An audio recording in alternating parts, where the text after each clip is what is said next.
Shalom peuple de Dieu, moi c'est votre serviteur David Motoba. Aujourd'hui on parlera sur peut-on avoir plusieurs pères spirituels. Si c'est votre première fois d'être sur la chaîne, veuillez donc vous abonner et vous êtes les bienvenus.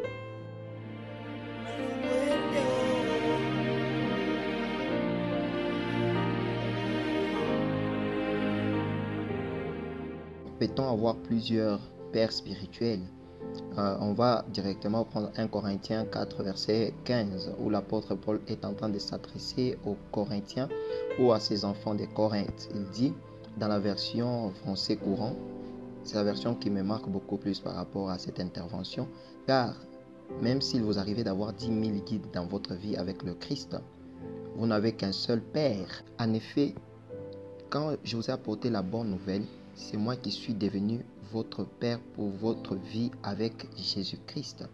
L'apôtre Paul est en train de s'affirmer comme étant le Père spirituel de ses enfants. Pourquoi? Parce qu'il a apporté la bonne nouvelle de l'Évangile qui les a engendrés. Dans ce verset, nous allons comprendre que l'apôtre Paul est en train de s'affirmer comme étant le Père.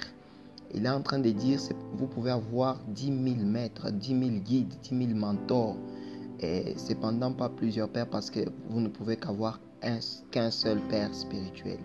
Alors c'est lui, ce Père, qui leur a donné la vie en Jésus-Christ. Or il est écrit, mon juste vivra par la foi. Tu es chrétien, ta vie c'est la foi. Il est écrit dans Hébreux 10 verset 38. Mon juste vivra par la foi. S'il se retire, mon âme ne prend pas plaisir en lui. Donc, la vie d'un homme spirituel s'appelle la foi. Voilà pourquoi j'ai dit que c'est lui qui t'a enseigné, c'est lui qui t'a donné les enseignements. Or, la foi vient de ce qu'on entend vient de la parole de Dieu. Donc, c'est lui qui t'a donné la foi au travers de ses enseignements, c'est lui ton Père spirituel. Il faut donc savoir qu'on répond aux questions bibliques par la Bible, en fait. La Bible s'explique mieux par elle-même. Alors, nous voyons que l'apôtre Paul nous donne la réponse. On ne peut pas avoir plusieurs pères spirituels. Un seul père spirituel, parce que c'est lui qui met la base, c'est lui qui vous donne la vie. Donc, tu ne peux qu'avoir qu'un seul père spirituel. Donc, si tu ne peux qu'avoir qu'un seul père spirituel, apprends à l'honorer.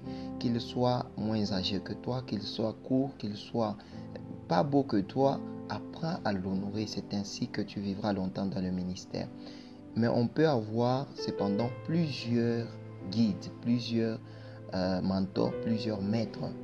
C'est-à-dire, comme une maison a besoin des maçons pour faire la fondation, pour construire les murs, des plombiers, des charpentiers, etc.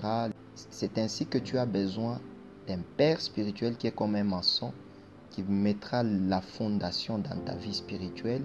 Et tu auras besoin d'autres mentors qui pourront t'aider pour que tu sois accompli. Pour mieux comprendre cette vidéo, ou si tu veux encore mieux t'enrichir, je te suggère d'aller suivre la vidéo sur les 10 types de pères. Que Dieu te bénisse.